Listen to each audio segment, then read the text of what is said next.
1 Corinthians 9. Am I not free? Am I not an apostle? Have I not seen Jesus our Lord? Are not you my workmanship in the Lord? If to others I am not an apostle, at least I am to you. For you are the seal of my apostleship in the Lord. This is my defense to those who would examine me. Do we not have the right to eat and drink? Do we not have the right to take along a believing wife, as do the other apostles and the brothers of the Lord and Cephas? Or is it only Barnabas and I who have no right to refrain from working for a living? Who serves as a soldier at his own expense? Who plants a vineyard without eating any of its fruit? Or who tends a flock without getting some of the milk? Do I say these things on human authority? Does not the law say the same? For it is written in the law of Moses, "You shall not muzzle an ox when it treads out the grain."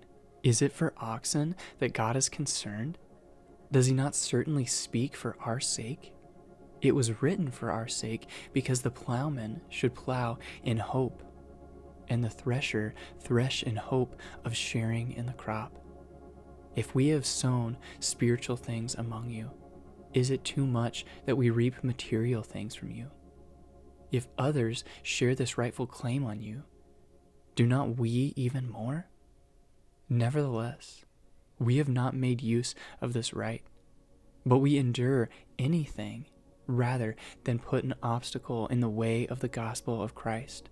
Do you not know that those who are employed in the temple service get their food from the temple, and those who serve at the altar share in the sacrificial offerings?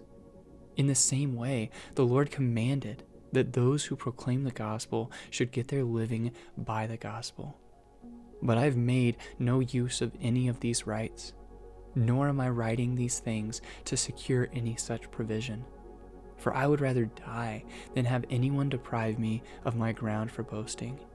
For if I preach the gospel, that gives me no ground for boasting, for necessity is laid upon me. Woe to me if I do not preach the gospel.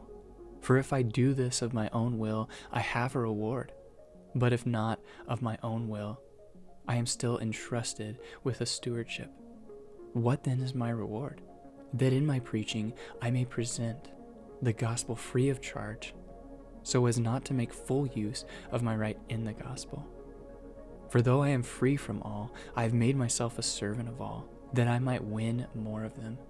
To the Jews I became a Jew in order to win Jews. To those under the law I became as one under the law, though not being myself under the law, that I might win those under the law. To those outside the law I became as one outside the law, not being outside the law of God, but under the law of Christ, that I might win those outside the law. To the weak I became weak, that I might win the weak. I have become all things to all people, that by all means I might save some. I do it all for the sake of the gospel, that I might share with them in its blessings. Do you not know that in a race all the runners run, but only one receives the prize? So run that you may obtain it. Every athlete exercises self-control in all things. They do it to receive a perishable wreath, but we an imperishable. So I do not run aimlessly. I do not box as one beating the air, but I discipline my body and keep it under control, lest after preaching to others, I myself should be disqualified.